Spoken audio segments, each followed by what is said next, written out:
जय हिंद मेरे प्यारे साथियों। तो बिहार पुलिस कांस्टेबल की तैयारी करने वाले सारे मेरे दोस्त, सारे मेरे योद्धाओं, पूरी तरह से तैयार हो जाओ। मेरे टाइगर और लायंस पूरी तरह से तैयार रहिए। MD classes official YouTube channel की तरफ से मैं हूं अभिषेक, और लेकर चलते हैं आपके लिए सफलता की एक रेलगाड़ी, यानी साइंस की रेलगाड़ी। आप जानते हैं जहां 30 क्वेश्चन आपके बेहतरीन और शानदार लेवल के क्वेश्चन आते हैं। तो आप जानते हैं आपके लिए ये इस समय लक्ष्य सीरीज चल रही है, जो पूरी तरह से बिहार पुलिस कांस्टेबल के लिए डेडिकेटेड है। आज मेरे दोस्त विशाल जी, संजीव, लल्ला, नीरज हैं, दिलीप हैं, रूपा हैं, बिक्की हैं। क्या हाल चाल है भैया आप लोगों के? भैया प्रीति हैं, शर्मा जी हैं। उम्मीद है कि आप मस्त होंगे, शानदार और जबरदस्त होंगे। लूसीफर एकदम बेहतरीन है। तो शुरू करें आज की क्लास। और आप जानते हैं जो लक्ष्य सीरीज आई हुई है, 21,391 वैकेंसी में सबसे अधिक योद्धाओं को सेलेक्ट कराने के लिए एमडी क्लासेज का जो मोटो है, जो एम है, उसके लिए पूरी तरह से प्रतिबद्धता के साथ ये सीरीज का एक आप लोगों के लिए लाई गई है। और आप जानते हैं पूरी तरह से डेडिकेशन एग्जाम तक बना रहेगा एमडी क्लासेज की पूरी टीम का। और इसमें 75 क्वेश्चन में 45 क्वेश्चन के लिए जीके जीएस 12 बजे से और 1 बजे से साइंस की क्लास होती है, डेली होती है इसी चैनल पर। 12 बजे से विशाल सर के द्वारा वीके का जीके यानी जीके, और 1 बजे से साइंस की क्लास होती है। 10 बजे भी साइंस की क्लास होती है, वो इससे थोड़ा बेसिक लेवल होता है, यानी वहां पर थोड़ा थोड़ा सा ही स्तर कम रहता है, और ये स्तर उससे ज्यादा होता है जो आपके बिहार पुलिस कांस्टेबल का होता है। तो आप जानते हैं दोनों क्लास देखना आपके लिए अति महत्वपूर्ण है। तो विकी, नितेश जी, सभी लोग इजाजत है, शुरुआत करें आज की क्लास का। तो सभी दोस्त एक बार सेशन को शेयर कर दें। मेरे शेरों, मेरे टाइगर्स, मेरे लायंस, पूरी तरह से महाराणा प्रताप और भगत सिंह के वंशजों, एक बार पूरी तरह से तैयार हो जाओ। कंधे पर वर्दी लेके रहना है। कहते हैं ना कि संकल्प का कोई विकल्प नहीं होता है, संकल्प का कोई विकल्प नहीं होता। अगर विकल्प रखोगे तो संकल्प कमजोर हो जाएगा। आइए लेकर चलते हैं। और आप जानते हैं अभी लक्ष्य बैच मात्र 399 में लॉन्चिंग ऑफर है, जुड़ सकते हैं। साइंस की एक क्लास का प्रैक्टिस सेट नंबर 2, पहला प्रैक्टिस सेट कल हुआ था, जरूर देखिएगा। आज प्रैक्टिस सेट नंबर 2 है। सारे तरह के क्वेश्चन की मिक्सिंग है, प्रीवियस ईयर के आए हुए क्वेश्चन भी आपके साथ हैं। चलिए, इसमें बहुत सारे ऐसे क्वेश्चन हैं जो 2021 में बिहार पुलिस कांस्टेबल में आए हुए सवालों को लेकर आया हूं, साथ में उस पर आधारित भी सवाल लेकर आया हूं। पहला क्वेश्चन पढ़िएगा। पूछा है वह लक्षण जिन पर 5 जगत वर्गीकरण आधारित था। दोस्त मेरे, जय हिंद भैया, लल्ला, आमिर, नितेश जी, क्या होगा इस सवाल का जवाब? सेलवाल, कोशिका भित्ति और कोशिका झिल्ली, सेलवाल, कोशिका झिल्ली और पोषण की विधि, कोशिका भित्ति, पोषण की विधि, उत्सर्जन का प्रकार। क्या होगा इसका सही जवाब? चुनिएगा। ये तो 2021 का क्वेश्चन है। आप तो एग्जाम देने आए हैं, एग्जाम देने के लिए पूरी तरह से तैयार है। पीडीएफ जो है MD classes official Telegram channel पर शाम को मिल जाएगा। बताइए क्या होगा इसका जवाब? ढूंढना तो पड़ेगा। एक बात याद रखिएगा, 5 kingdom system R H Whittaker ने दिया था। आर एच विटेकर एक, हाँ, आप पढ़े होंगे आर एच विटेकर साहब को, इन्होंने ही 5 किंगडम सिस्टम दिया है। 5 किंगडम सिस्टम, और 5 किंगडम सिस्टम में सबसे पहले ए आप जानते होंगे मोनेरा है। मोनेरा के अलावा प्रोटिस्टा है। प्रोटिस्टा के अलावा बोलते जाइए, तीसरा फंजाई है, चौथा प्लांटी है, और साथ में लास्ट आपका एनिमैलिया है। लास्ट आपका क्या है? एनिमैलिया। तो ये आप जानते हैं 5 किंगडम सिस्टम में जो सारी चीजें आपकी बी पर आधारित है, पोषण की विधि पर भी आधारित है। ये जानते हैं, ये जो है आपके लिए स्वपोषी जीव हैं, ये परपोषी हैं, ये भी परपोषी हैं, ये एक कोशिकीय, सेलवाल और केंद्रक झिल्ली पर भी आधारित है। इसका सही जवाब बी आंसर होने वाला है। इसको ध्यान से देखिएगा, आर एच विटेकर ने। अच्छा, 2 किंगडम सिस्टम कैरोलस लिनियस ने दिया था। 3 किंगडम सिस्टम याद रखिएगा, यहां से कहानी सुनिएगा। अगर हम कहें 2 किंगडम सिस्टम किसने दिया था तो क्या बोलोगे? 2 किंगडम सिस्टम किसने दिया था? तो याद रखिएगा कैरोलस लिनियस ने दिया था। कैरोलस लिनियस, अंग्रेजी में लिख लो या हिंदी में लिख लो, नाम ही है। 3 किंगडम सिस्टम किसने दिया था? कोपलैंड ने। कोपलैंड नहीं, 3 किंगडम सिस्टम अर्नेस्ट हैक्कल ने दिया था, अर्नेस्ट हैक्कल ने। और 4 किंगडम सिस्टम किसने दिया था? कोपलैंड ने दिया था। और 5 kingdom system R H Whittaker ने दिया था, आर एच विटेकर ने। तो याद रखिएगा, यहां से क्वेश्चन पिछली बार बना है तो तोड़ दीजिएगा, मौका मिला है, छूट ना जाए। 6 किंगडम सिस्टम कार्ल ऊज ने दिया था। ठीक है, चलिए नेक्स्ट क्वेश्चन है आपके पास। ये क्वेश्चन केमिस्ट्री का है, बड़ी शानदार सा क्वेश्चन है एकदम। इस क्वेश्चन को देख के आधे लोगों का तो हौसला टूट जाएगा, वो लगेगा कि नहीं हो पाएगा। घबराइए नहीं, मैं बता रहा हूं। देखिए, क्रिस्टल होता है, क्रिस्टल जैसे NaCl का क्रिस्टल है, उसी क्रिस्टल में पूछा है दोष होता है, जैसे रिक्तिका दोष होता है, व्हाइट दोष होता है। तो ये पूछा है कि दोष निम्नलिखित में से किस दोष में डेंसिटी जो होती है वो कम हो जाती है, घनत्व जो है वो कम हो जाता है। इसमें देखिएगा इंटरस्टिशियल है या वैकेंसी डिफेक्ट है। इसका सही जवाब क्या होगा? डेंसिटी की अगर हम बात करें तो इसमें किस में डेंसिटी डिफेक्ट, हाँ डेंसिटी जो है कम हो जाएगा। तो दोष में आप देखिएगा, इसमें याद करिएगा रिक्तिका दोष और साटकी दोष। साटकी के बारे में ध्यान दीजिएगा, इसमें प्लस यानी केटायन और एनायन दोनों एक साथ गायब होते हैं, केटायन और एनायन मिसिंग होते हैं। और जब केटायन और अच्छा इसको हम बोलते हैं धनायन और इसको बोलते हैं ऋणायन। तो धनायन और ऋणायन जो है एक साथ मिस हो जाए ना, माने गायब हो जाए, तो वहां पर आवेश तो सेम रहेगा लेकिन दोष हो जाएगा। ये क्वेश्चन 2021 में आया था, अच्छे लेवल का क्वेश्चन था ये। रिक्तिका दोष का मतलब जो है, यहां पर आप जानते जालक क्रिस्टल की कमी हो जाती, जालक की रिक्ति पाई जाती, जालक की रिक्ति पाई जाती। जालक का मतलब जो संरचना होती है, जैसे आपने देखा होगा ऐसे संरचना किसी जालक का है, तो इसी में कोई एक गायब हो गया, ऐसी संरचना होती है, ठीक ना। ऐसे ऐसे स्ट्रक्चर बन के आए होते हैं, ठीक ना। तो ये आप जानते हैं, इसी तरह की संरचनाएं आपको देखने को मिलती है। आपको संरचना नहीं पूछेगा, क्वेश्चन पूछेगा। चलिए, ये क्वेश्चन आप देखिएगा, अक्सर ग्रुप डी में, NTPC में और बाकी एग्जाम में ये पूछता है कि पेड़ों की आयु कैसे निकालते हैं, तो हम कैम्बियम का छल्ला बोलते हैं। यहां पर पूछा है तने में कैम्बियम के छल्ले की सक्रियता से पित्त की ओर बनने वाली कोशिकाएं क्या है। तो यहां पर देखिएगा, आपको ये क्वेश्चन कठिन था, प्राथमिक जाइलम इसका आंसर होगा। आप जरूर इसको कठिनाई से दे पाएंगे, लेकिन एक बात मैं बता दूं, सबसे पहले ये जानिएगा कि जाइलम क्या है। तो संवहन बंडल पाया जाता है। संवहन बंडल क्या होते हैं? जो कुछ लेकर जाते हैं। वस्कुलर बंडल क्या करते हैं? जो किसी चीज का ट्रांसपोर्ट करते हैं, वस्कुलर बंडल। तो किस चीज का ट्रांसपोर्ट करेंगे वस्कुलर बंडल? तो ये ट्रांसपोर्ट करते हैं जल का। जैसे जाइलम जो होता है ना, ये वाटर का ट्रांसपोर्ट करेगा, और फ्लोएम जो होता है ये फूड का ट्रांसपोर्ट करता है। तो जैसे जाइलम और फ्लोएम किसका? फूड का। तो जाइलम और फ्लोएम फूड का ट्रांसपोर्ट करता है। उसी में दो तरह के जाइलम होते हैं, प्रोटोजाइलम, मेटाजाइलम। तो वही है प्राथमिक जाइलम है। तो प्राथमिक जाइलम जो है पित्त की ओर से बनने वाली कोशिकाएं हैं।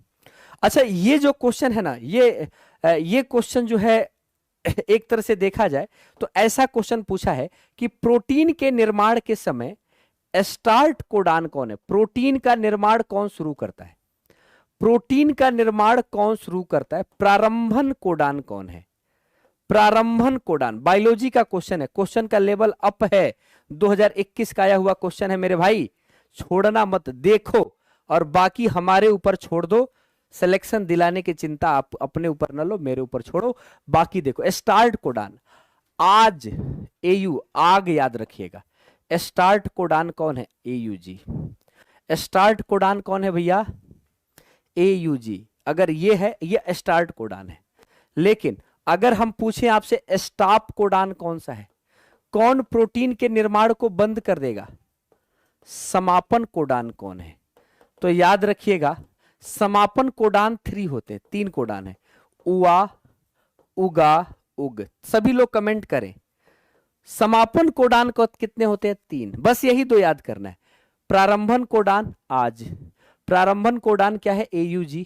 और समापन कोडान क्या है? उआ, उगा, उग, उआ, उगा, उग, उआ, उगा, उग। बोलो, उआ, उगा, उग, उआ, उगा, उग, और यहां पर AUG। ठीक है, रट लेना भाई। एक और सवाल है, ये केल्विन साइकिल, भैया प्रकाश संश्लेषण पढ़े हो ना, प्रकाश संश्लेषण। तो प्रकाश संश्लेषण के 2 भाग हैं, उसी से एक क्वेश्चन पूछा था। अब बड़ी मस्त लेवल पूछा हुआ है भैया। बिहार में नौकरी तो ज्यादा आई है लेकिन लेवल ज्यादा था। मेरिट भी आप जानते हैं लो मेरिट बनती है जब क्वेश्चन टफ होते हैं। साइंस के ही क्वेश्चन टफ है, बाकी तो इजी है। फोटोसिंथेसिस से क्वेश्चन पूछा और इसमें भी लेवल इतना अप कर लिया कि फोटोसिंथेसिस का 2 तरह के रिएक्शन होते हैं, एक डार्क फेज रिएक्शन होता है, एक एक लाइट फेज होता है, एक डार्क फेज होता है। तो क्वेश्चन यहां से पूछा हुआ है डार्क फेज। लाइट को हम प्रकाशिक बोलते हैं, ये प्रकाशिक अभिक्रिया है, और ये अप्रकाशिक अभिक्रिया है। तो ये जो अप्रकाशिक अभिक्रिया है ना, इसी में केल्विन साइकिल चलती है। देखिए क्वेश्चन कहां से पूछा है, आधे लोग केवल टिक करके चले जा रहे हैं, यूट्यूब पे जाके देख लीजिएगा, आधे लोग टिक करके चले जा रहे हैं। ऑप्शन आया, टिक कर दिए। बच्चे को पता भी तो होना चाहिए, लाइट रिएक्शन जो है, प्रकाश जब गिरता है पत्ती पर तो जल क्या होता है, टूट जाता है, वहां से जुड़ा हुआ सवाल था। ठीक है, H2 ऐसे हम कर देते हैं, 2H+ कर देते हैं और हाफ O2, साथ में 2 इलेक्ट्रॉन। तो यहां पर जल मुक्त हो इलेक्ट्रॉन निकलता है। और केल्विन साइकिल जो है ना, इसमें अच्छा RuBp जो है ना, यही पहला ग्राही है। RuBp सबस्ट्रेट है, ऊपर से कार्बन डाइऑक्साइड आता है, इधर से RuBp जाता है, यही इलेक्ट्रॉन को ग्रहण करता है। ठीक ना, यही CO2 को ग्रहण करता है, सॉरी।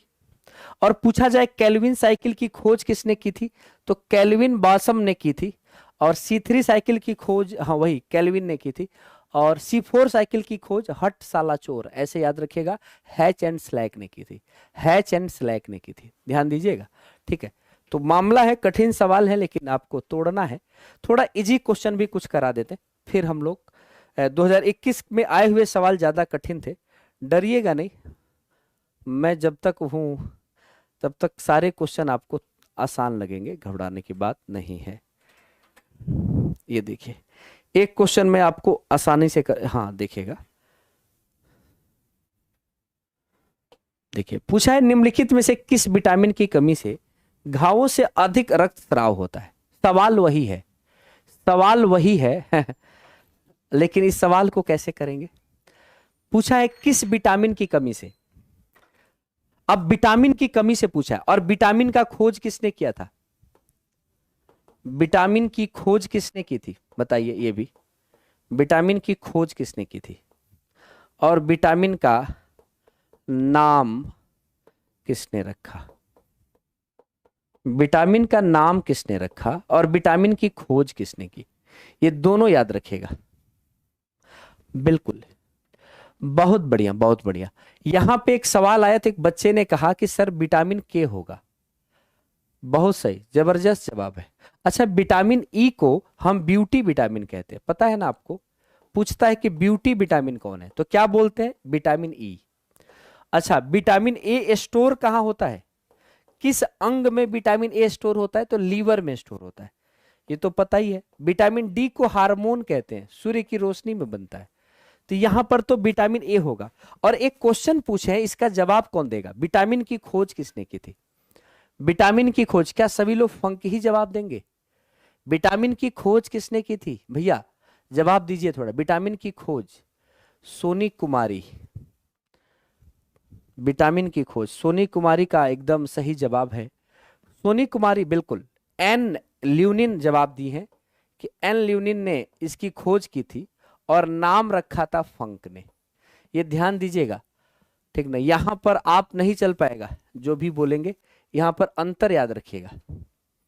ठीक है, अंतर याद रखिएगा। और एक सवाल आपको कराते हैं,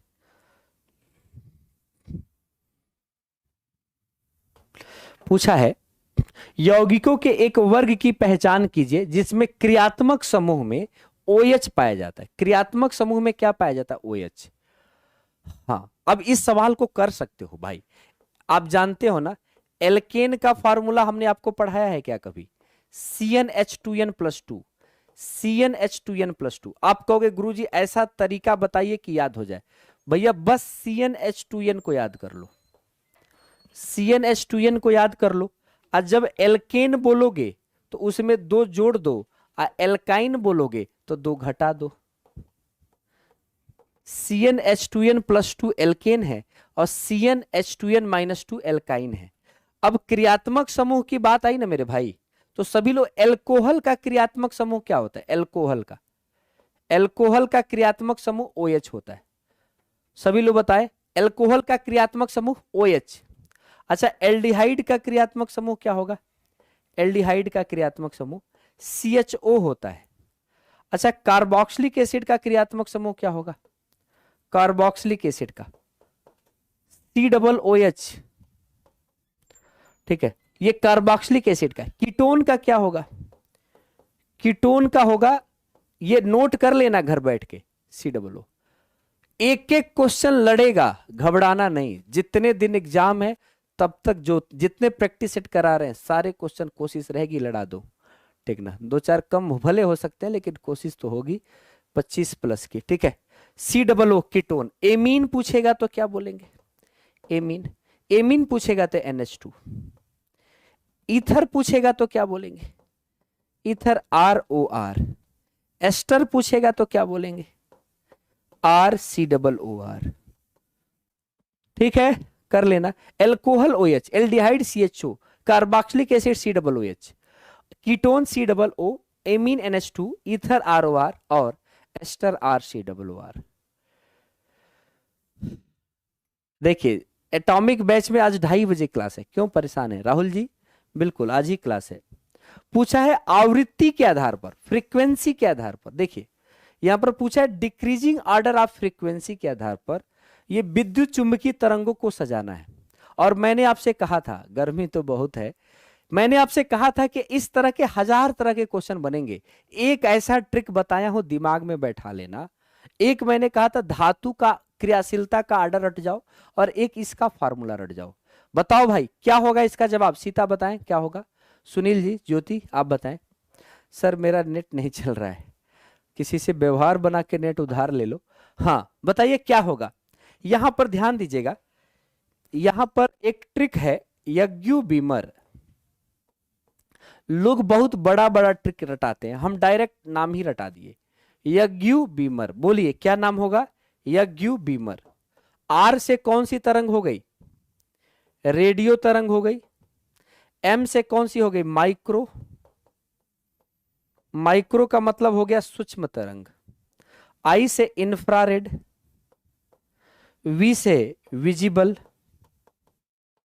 यानी दृश्य तरंग। और यू से अल्ट्रा वायलेट। अल्ट्रा वायलेट, पराबैंगनी। एक्स से एक्सरे। और यहां पे गामा हो जाएगा, गामा रे हो जाएगा। तो यहां पर फ्रीक्वेंसी मैक्सिमम है, फ्रीक्वेंसी मैक्सिमम है इधर, आवृत्ति इधर ज्यादा है और इधर आवृत्ति कम है। इधर आवृत्ति क्या है? कम है। इधर आवृत्ति क्या है? ज्यादा है। तो इधर के तरफ आपको फ्रीक्वेंसी मैक्सिमम मिल रही है और इधर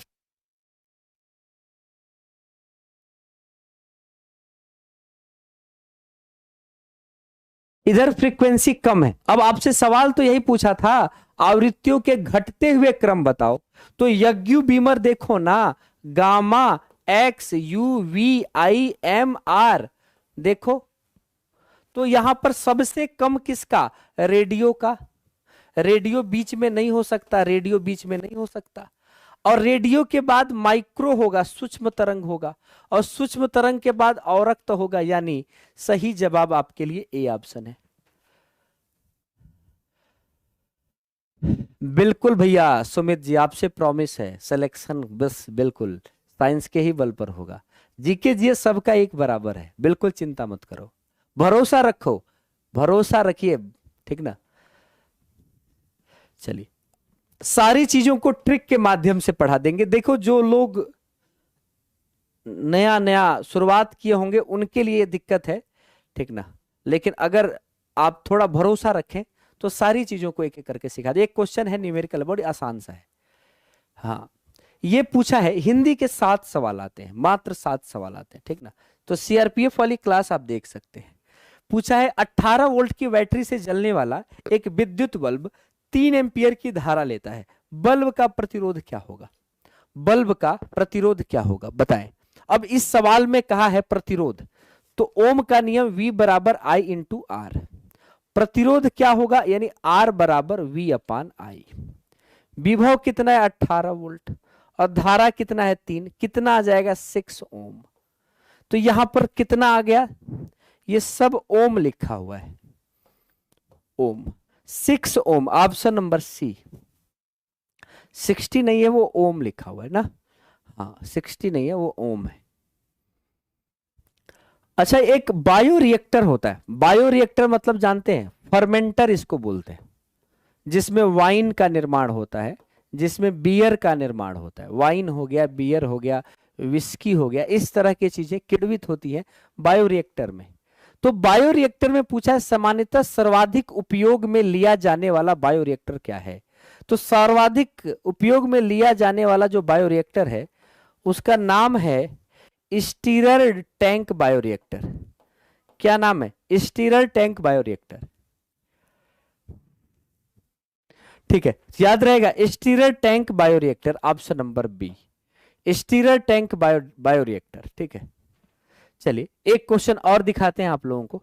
ये क्वेश्चन देखिएगा, पूछा एक अल्फा कण व एक प्रोटॉन की गतिज ऊर्जा समान है, तरंगदैर्घ्य का अनुपात क्या होगा। हाँ, तरंगदैर्घ्य का अनुपात क्या होगा, गतिज ऊर्जा समान है, तरंगदैर्घ्य का अनुपात क्या होगा। अब देखिएगा, गतिज ऊर्जा समान है तो आप जाहिर सी बात है काइनेटिक एनर्जी दोनों का सेम है, तो काइनेटिक एनर्जी का मतलब फार्मूला आप लिख सकते हैं half mv² upon half mv², ये लिख सकते हैं। अब हाफ mv² आप लिख लिए तो आपको पता है कि हाफ से हाफ कट गया, अल्फा कण और प्रोटॉन है तो मास में तो अनुपात अंतर होना ही है। तरंगदैर्घ्य का अनुपात पूछा है, एक अल्फा कण है तो सीधा द्रव्यमान का अनुपात निकाल लो, m1 अपान m2 का अनुपात, क्योंकि यहां पर m1 अपान m2 हो जाएगा और यही v1 अपान v2 होगा, और इसी के बराबर c into λ1, c into λ1, c से c कट जाएगा, λ1 और λ2 का अनुपात जो आएगा वो अंडर रूट में m1 m2 आ जाएगा।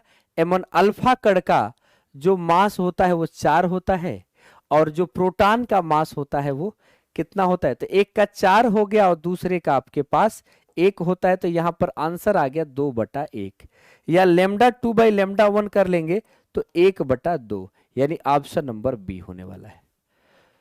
अब अल्फा कण के बारे में कल की क्लास में हमने बोला था 2He4, हीलियम के नाभिक को अल्फा कण कहते हैं, हीलियम के नाभिक को अल्फा कण कहते हैं, हीलियम के नाभिक को अल्फा कण कहते हैं। ठीक है, आज जिसको साइंस में ABCD भी नहीं होता है ना, उसी के लिए तो ये क्लास लग रही है पगले, एक एक चीजें बता रहे हैं, देखो मजा लो जीवन का। हाँ अच्छा, डीएसपी बनोगे, डीएसपी, डीएसपी कहोगे, बना दीजिए गुरुजी आज जो मन करे। पूछा है किसमें अधिकतम संख्या में अयुग्मित इलेक्ट्रॉन है, वो इलेक्ट्रॉन पूछ देता तो ही कठिन था, वो तो अयुग्मित इलेक्ट्रॉन पूछ के और कठिन सवाल बना दिया, केवल इलेक्ट्रॉन पूछ रहे। ये 2021 का क्वेश्चन है, मिला सकते जाके, 2021 में आया हुआ क्वेश्चन है। तो आप कैसे कहेंगे, जैसे मैग्नीशियम है, देखिएगा मैग्नीशियम का एटॉमिक नंबर 12 होता है और इसके ऊपर +2 लगा है, मतलब इसके पास कुल इलेक्ट्रॉन 10 हो गया। कुल इलेक्ट्रॉन कितना हो गया 10, टोटल इलेक्ट्रॉन 10 हो गया। अब 10 होने का मतलब है, एक तरीका मैं आपको बता रहा हूं वो भूलिएगा मत, बस ऐसे बहुत शॉर्टकट तरीके से मैं बता रहा हूं। School school, public school, public school, Delhi public school, बस इतना ही आज याद करिए, बाकी मैं ट्रिक में दे दूंगा। School school, public school, public school, Delhi public school, और यहां पर 1 2 3 4 और यहां पर 5 आ गया। पी की गिनती 2 3 से शुरू हो जाएगी और इसकी 3 से। तो मैं आपको सिखा देता हूं, देखिए कैसे करेंगे जब भी आपको ऐसा सवाल दिखेगा, कैसे निकालेंगे अयुग्मित इलेक्ट्रॉनों की संख्या किसमें सबसे ज्यादा है। तो मैग्नीशियम का एटॉमिक नंबर 12 हो गया, यानी 2 8 और 10 बस हो गया। 1s2 2s2 2p6, सारे घर भरे हुए हैं। टाइटेनियम में स्कैंडियम, टाइटेनियम की हालत देख लीजिए, स्कैंडियम टाइटेनियम वेनेडियम 22 होता है, 22 होता है, 2 हट गया 20 बचे, इसके पास भी इलेक्ट्रॉन 1 होगा। इसमें मैक्सिमम संख्या में अयुग्मित इलेक्ट्रॉन आपके आयरन में मिलेंगे, मैक्सिमम संख्या में अयुग्मित इलेक्ट्रॉन किस में मिलेंगे? आयरन में मिलेंगे, आयरन में, ठीक ना। यहां पर 0 मिलेगा, यहां पर 1 मिलेगा, यहां पर 2 मिलेगा। आयरन मिलेंगे, आयरन में देख लीजिए, आयरन को लिखना सीखना आना पड़ेगा। 26 में से 2 गया 24। कैसे? School school public school public school Delhi. चिंता छोड़िएगा, 2 2 4, या ऐसे कर सकते हैं, सीधा डीएसपी बन सकते हैं, डीएसपी। और ये 26 है, इसी को उल्टा करके लिख लीजिए, +2 है तो यहां पर 1 मिनट, डीएसपी में धारा 344 चलाना है। सॉरी, इसका एक ट्रिक मैं दे रहा हूं, डीएसपी पर धारा क्या लगाना है? 344। धारा 344 के बाद 26 को उल्टा लिख दीजिए, और +2 है तो ये 2 को इसमें से माइनस कर दीजिए,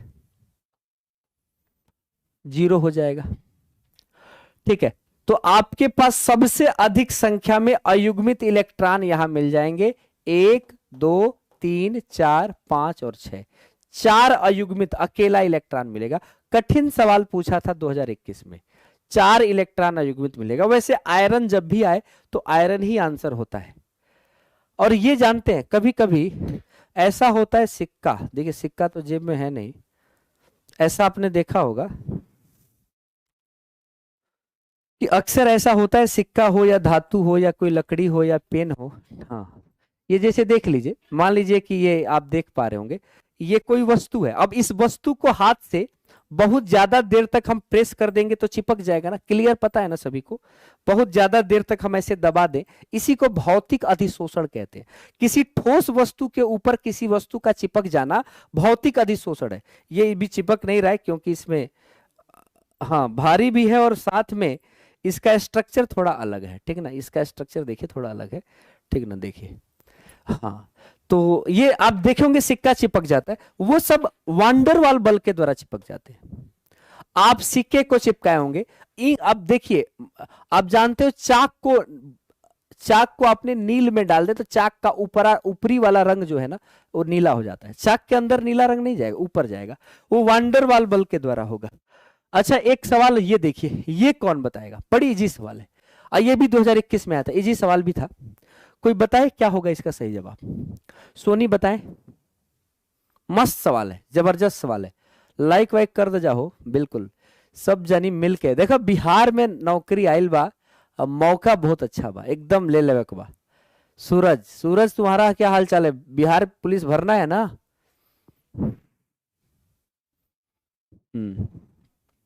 ए, अब देखिएगा, आप जानते हैं घास को कौन खाएगा? बकरी। बकरी को कौन खाएगा? भेड़िया। और भेड़िया को कौन खाएगा? शेर। सही है, सही है ना?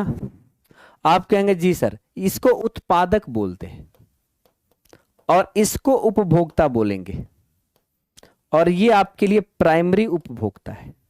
बकरी आपके लिए क्या है? प्राइमरी उपभोक्ता है। वही तो पूछा, प्राइमरी कंज्यूमर कौन है?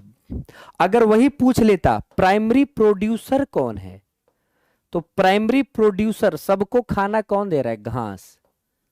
घास को ही खाने से तो बकरी को भोजन मिला, बकरी को खाने से भेड़िया को। तो प्राइमरी प्रोड्यूसर कौन है? घास, बिल्कुल प्राइमरी प्रोड्यूसर। अच्छा, एक और सवाल बता दोगे? हाँ, तो ऐसे बता दो, इसमें बताएंगे तो आप पकड़ लोगे। चलो, अच्छा ये बता दो, भेड़िया क्या है? भेड़िया है द्वितीयक उत्पादक या तृतीयक उत्पादक? दो ऑप्शन है, दोनों में से एक चुन के बताओ। भेड़िया कौन सा उत्पादक है, द्वितीयक या तृतीयक? भेड़िया कौन सा उत्पादक है, द्वितीयक या तृतीयक? कौन सा उत्पादक है भेड़िया?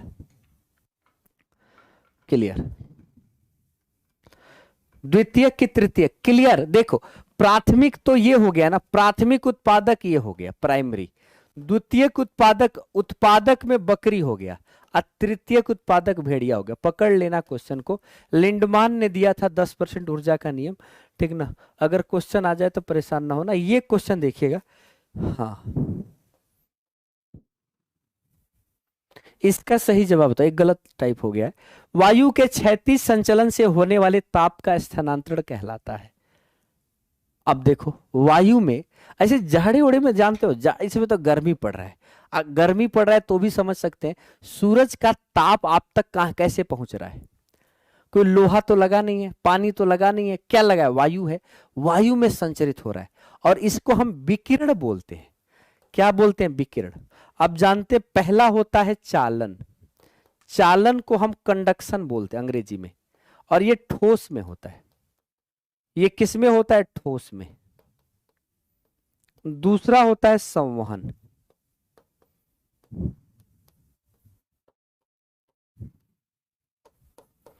ये किस में होता है? ये होता है द्रव में। और तीसरा होता है गैस में। सबसे तेज जो है ना इसी को विकिरण भी कहते हैं। सबसे फास्ट कौन होता है? सबसे तीव्र गति से होने वाला जो है यही है, विकिरण है। सबसे तीव्र गति से होने वाला है। कंडक्शन, कन्वेक्शन, रेडिएशन, इसको कन्वेक्शन, कंडक्शन, कन्वेक्शन, रेडिएशन, चालन, संवहन और विकिरण। चाय बनाते हैं तो वहां कन्वेक्शन होता है, संवहन होता है। द्रव में संवहन होगा, ठोस में चालन होगा। इसीलिए लोहा को देखेंगे आग में रख देंगे तो एक सिरा ज्यादा गर्म, दूसरा सिरा कम गर्म, लेकिन पानी को उबालेंगे तो पूरे पानी के कणों का तापमान समान होगा। ठीक है, पानी के कणों का तापमान क्या आएगा? समान आएगा। चलिए, तो इधर के सारे क्वेश्चन आपने कर लिया। हाँ, आइए कुछ और क्वेश्चन की तरफ चलते हैं।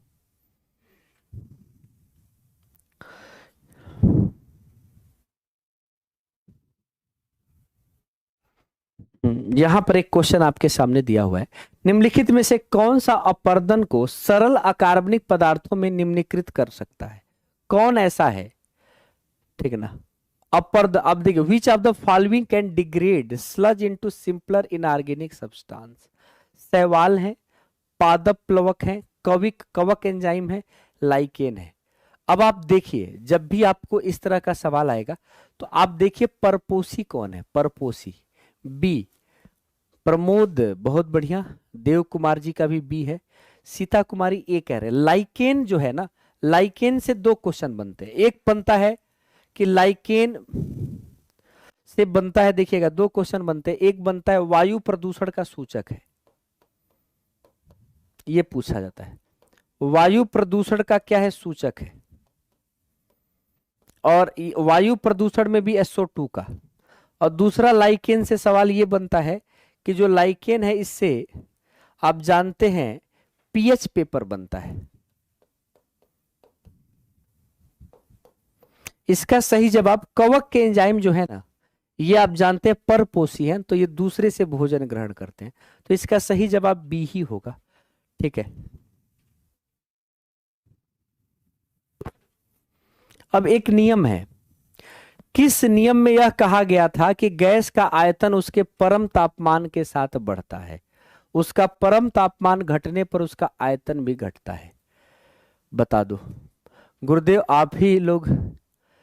नहीं, जीएस की एटॉमिक बैच की क्लास देखिएगा, उसमें साइंस की क्लास जो है वो मैं लूंगा। बाकी जीएस का जो टारगेट है वो विशाल सर का ही जिम्मे है। यहां पर देखिएगा आपसे पूछा गया है तो आपको याद रखना है। चांद देखें आपने, चांद, तो चार्ल्स का नियम में चांद है। चार्ल्स का नियम में दाब क्या होता है? नियत है। चार्ल्स के नियम में दाब नियत है, याद रखिएगा।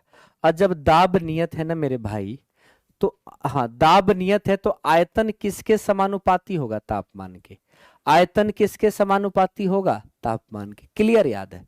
तो आप जानते ताप घटाओगे तो आयतन भी घटेगा। चांद के पार चलो, तो याद रहेगा ना चार्ल्स के नियम में क्या नियत होता है? बिल्कुल। अच्छा, परम शून्य ताप कौन सा होता है?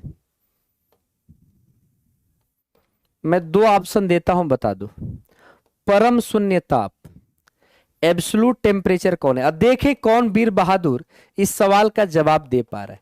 आधे लोग ऐसा भी हो सकता है कि तुक्का मार रहे हो, लेकिन यहां पर देखो 0 केल्विन और दूसरा ऑप्शन है -273.15 डिग्री सेंटीग्रेड। परम शून्य ताप कौन है? दिलीप बताओ भैया। क्या होगा यहाँ पर? हाँ बताएं, दोनों के आंसर बताएं क्या होने वाला है।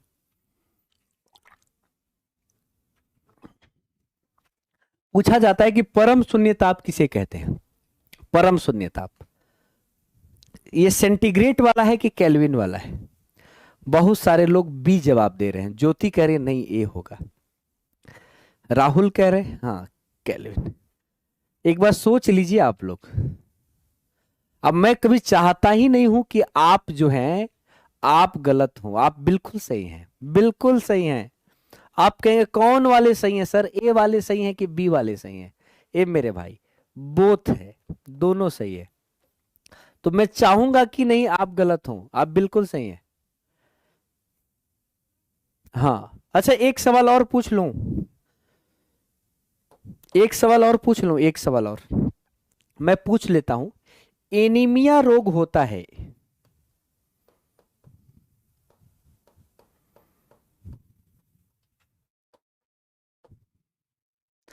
एनीमिया रोग किस कारण से होता है?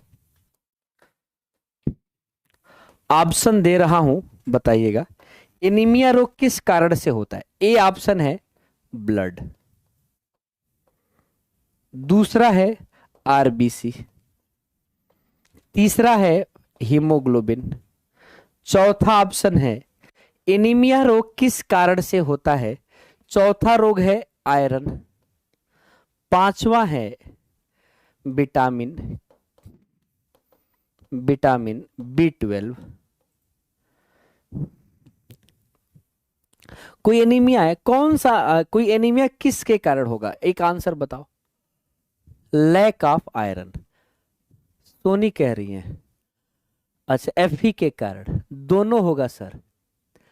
अच्छा डी, हाँ, एक डी बता रहा है खून की कमी से। रविशंकर कह रहे हैं सर जी खून की कमी होगा।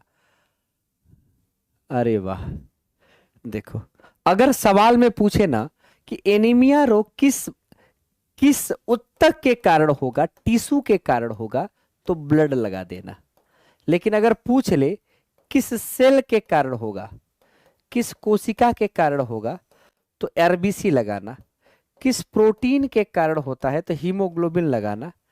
किस धातु के कारण होता है, मेटल, तो आयरन लगाना। और किस विटामिन के कारण होता है, तो इस तरह की चीजें। यानी यहां पे सारा सही था, सारे ऑप्शन सही थे, लेकिन बस स्पेसिफिक देगा तो स्पेसिफिक चुनना पड़ेगा। पूछेगा यही सवाल पूछ दे, एनीमिया रोग किस प्रोटीन के कारण होता है तो हीमोग्लोबिन, किस धातु के कारण होता है तो आयरन। अगर धातु पूछता तो आयरन हो जाता। ये खासियत है, सवाल वही है, वही सवाल है, लेकिन अगर पूछ दे किस धातु के कारण होगा, और सारा जवाब है। पूछ दिया कि एनीमिया रोग किस धातु के कारण होता है, आप बहुत तिस्मार खा बने हैं, पढ़ के आए हैं ब्लड, पढ़ के आए हैं हीमोग्लोबिन, क्या करोगे पगले? धातु पूछा तो आयरन, प्रोटीन पूछता तो हीमोग्लोबिन। ठीक है चलिए आगे चलते हैं मेरे भाई। पूछा है रक्त में हीमोग्लोबिन बनाने के लिए निम्न में से क्या आवश्यक है? अरे आसान तो है सीता, इसमें कहां कठिन है भैया। 200 लाइक आपने कर दिया है, ये जो आपने प्यार दिखाया है ना इस संस्था को, इस चैनल को, बहुत सारा आभार आपको। अब जिम्मेदारी हमारे कंधे पे है, क्या होगा?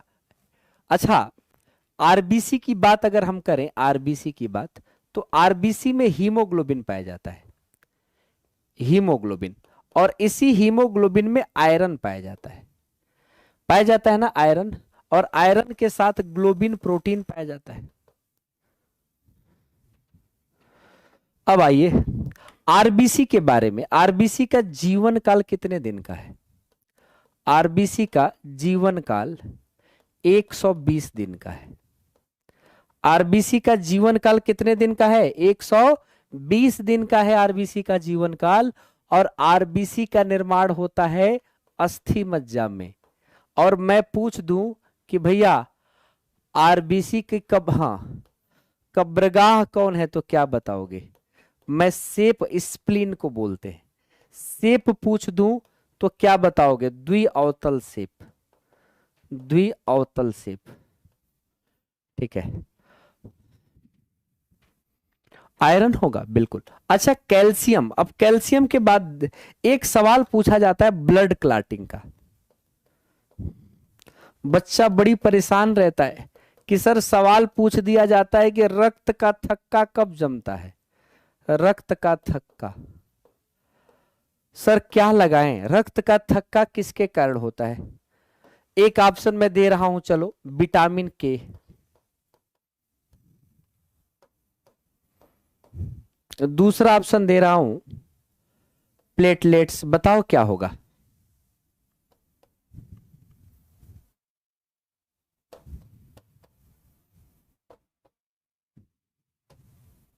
और तीसरा ऑप्शन है आपके पास कैल्शियम।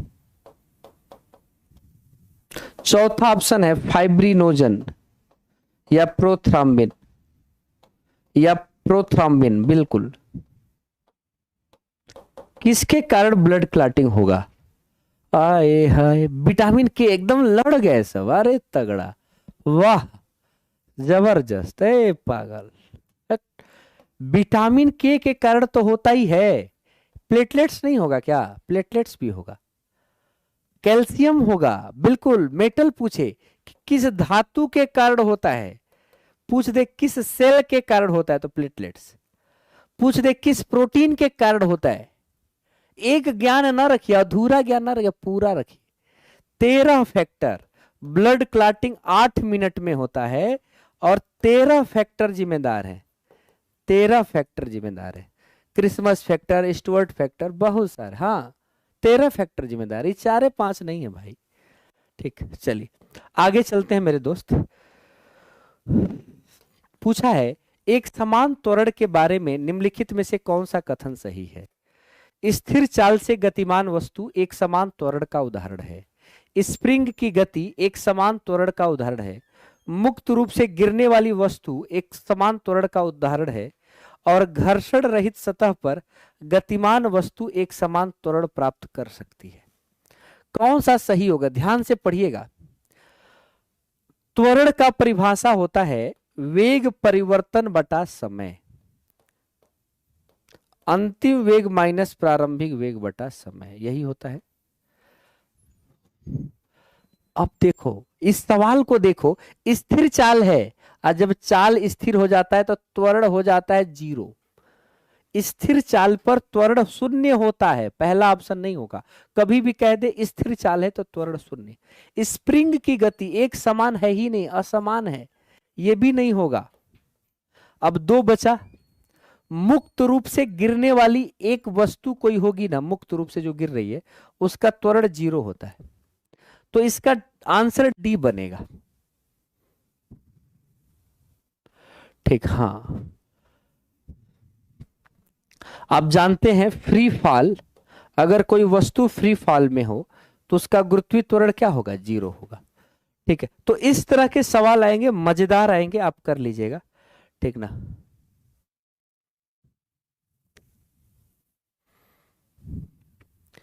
देखिए बहुत बढ़िया क्वेश्चन पूछा है। उस समूह की पहचान कीजिए जिसमें आने वाले पादपों की संरचना स्पष्ट नहीं होती। पादपों की सामान्यतः पादपों को शैवाल कहा जाता है। देखिए पादपों को शैवाल कहते हैं, कौन सा है? ध्यान से देखिए, कर सकते हैं आप। थैलोफाइटा। ऐसा सवाल पूछा जाएगा, प्लांट किंगडम का बंटवारा अगर पूछा जाए ना, प्लांट किंगडम का, तो एक बार देख लो, आज देख लोगे तो कम से कम टिक लगाने लायक रहोगे। प्लांट किंगडम में सबसे पहले होता है थैलोफाइटा, हिंदी में देखो थैलोफाइटा। और थैलोफाइटा के बाद दूसरा होता है ब्रायोफाइटा। Bryophyta, Thallophyta, bryophyta. तीसरा होता है जिम्नोस्पर्म। टेरिडोफाइटा भी है एक।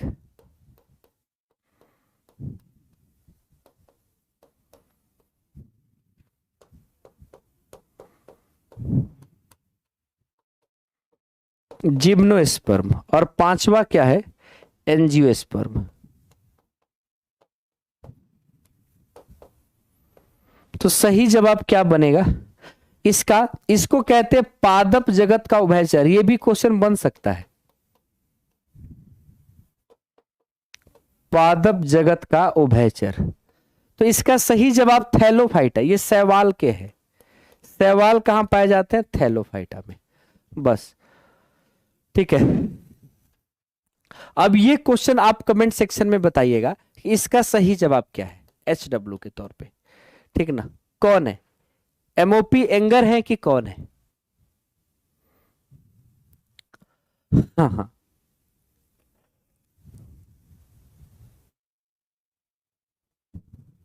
पूछा है प्रेरित धारा उच्चतम होती है जब कुंडली की गति की दिशा क्या होगी? चुंबकीय क्षेत्र के लंबवत होगी,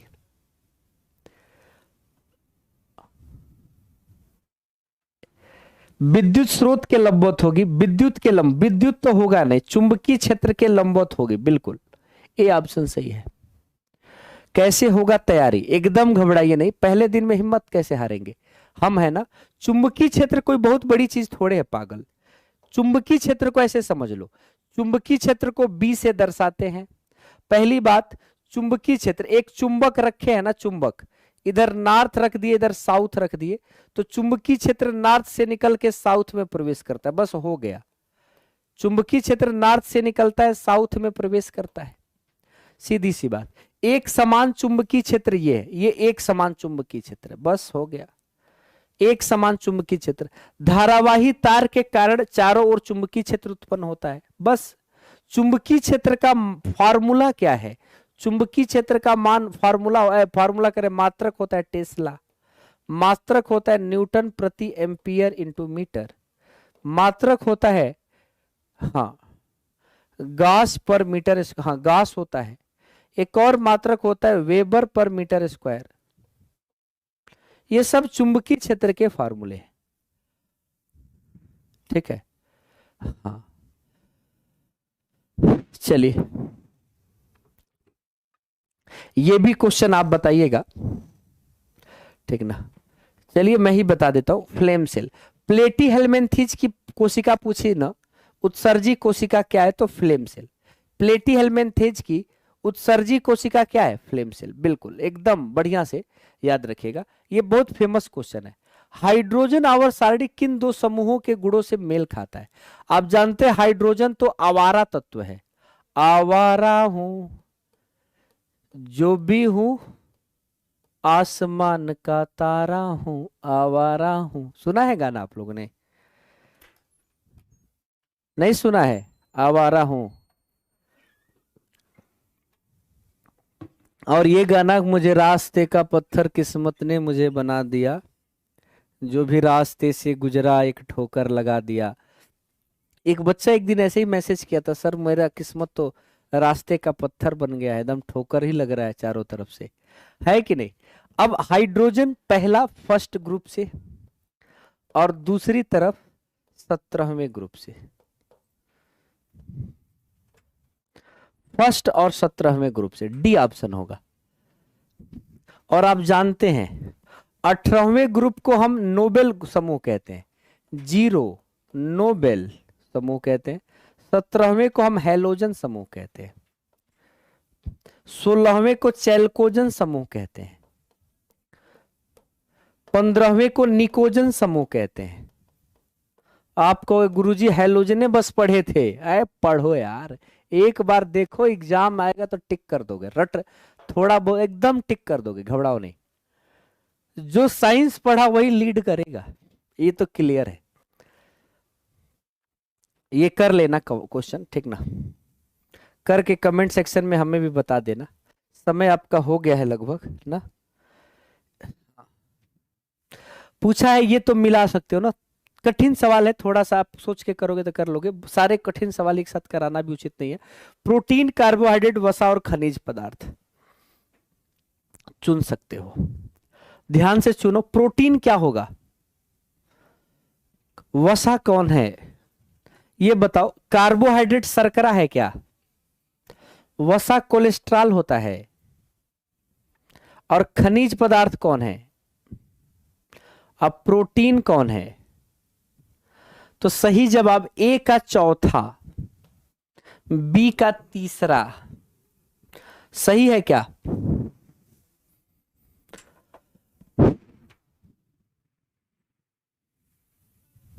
सर लाइव में ज्यादा लड़की है लड़कों से। अब लाइव में लड़कियां क्यों नहीं होंगी? 35% वुमेन्स रिजर्वेशन है भैया। सभी दीदी लोगों से विनती है कि एकदम लग जाइएगा, एकदम लाठी उठाना है इस बार, एकदम अब भाजना है एकदम। पुलिस बनने के बाद एकदम शौक सारे पूरे हो जाएंगे। पूछा है सही कथन की पहचान कीजिए। न्यूटन शक्ति का मात्रक है, नहीं जूल बल का आप बता दो।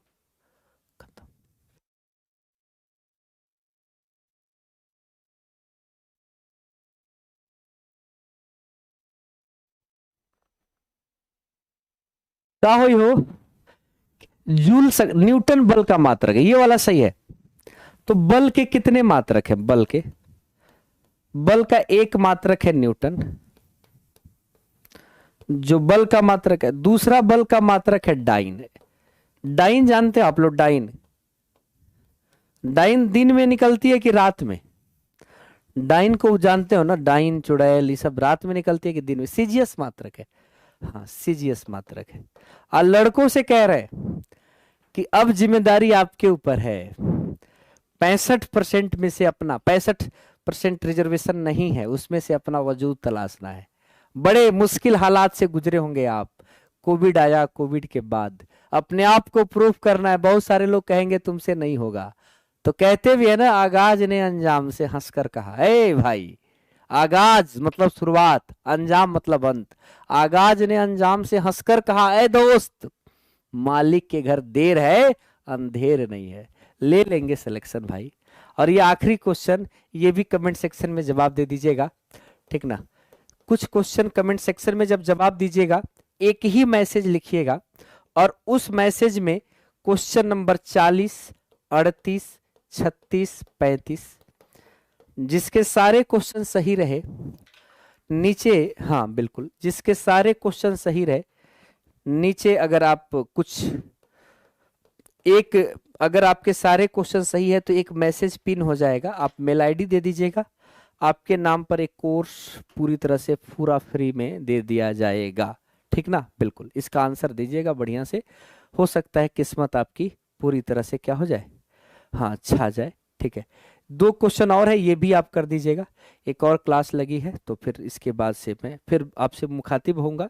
और बिहार पुलिस कांस्टेबल का जो बैच है, इसमें 21,391 लोगों को जॉब पुलिस की मिलनी है। इसके लिए हम लोग लक्ष्य बैच लेकर आए हैं, जिसमें हिस्ट्री विशाल सर लाइव पढ़ाएंगे। हाँ ज्योग्राफी और इकोनॉमिक्स भैया एकदम वर्मा सर का अंदाज होगा। साइंस बिल्कुल आपको एकदम लाइव मिलेगा। और इसमें कुछ ही चीजें आपको बीओडी यानी कुछ वीडियोज हैं वो दे देंगे, बाकी सारा का सारा लाइव मिलेगा। तो ये सारी चीजें हैं। हिंदी विनय सर, इंग्लिश सीना मैम का है, पॉलिटी और करंट अफेयर भी आपके विशाल सर पढ़ाएंगे। तो सिलेक्शन तो होना तय है। आप जानते हैं कि ग्रुप डी का क्या हाल था, एनटीपीसी में कैसा सिलेक्शन हुआ था। तो लक्ष्य बैच 399 का है, जाइए जुड़िए। और अगर किसी भी प्रकार की कोई समस्या है तो अभिषेक सर एमडी क्लासेज नाम से टेलीग्राम चैनल है। अभिषेक सर एमडी क्लासेज नाम याद रहेगा, अभिषेक सर एमडी क्लासेज इस नाम से टेलीग्राम चैनल है। सर्च कर लीजिएगा और जुड़ जाइएगा। साइंस की समस्याओं को वहां मैसेज डाल सकते हैं। 2 दिनों के लिए हमने चैट बंद किया हुआ है, बच्चे थोड़ी बदमाशी किए थे, 2 दिनों के बाद खोल देंगे, ठीक ना? हिंदी विनय सर पढ़ाएंगे। ओके, जय हिंद, मस्त रहिए। जो याद रखिएगा, अभिषेक सर एमडी क्लासेस सर्च करके जुड़ जाना है, भूलिएगा मत। इस पर आपको 1-2 नोट्स जो है मैं रेगुलर भेजता रहूंगा। चलिए, जय हिंद, मस्त रहिए, जबरदस्त रहिए। एमडी क्लासेज का चैनल पूरी तरह से इंस्टाग्राम, ट्विटर, हर जगह उपलब्ध है। इंस्टाग्राम पे आएंगे तो हम लोग की एक्टिविटीज भी देख सकते हैं कि हम लोग के जीवन में क्या चल रहा है। बहुत सारी चीजें एक साथ मिल सकती है। जय हिंद।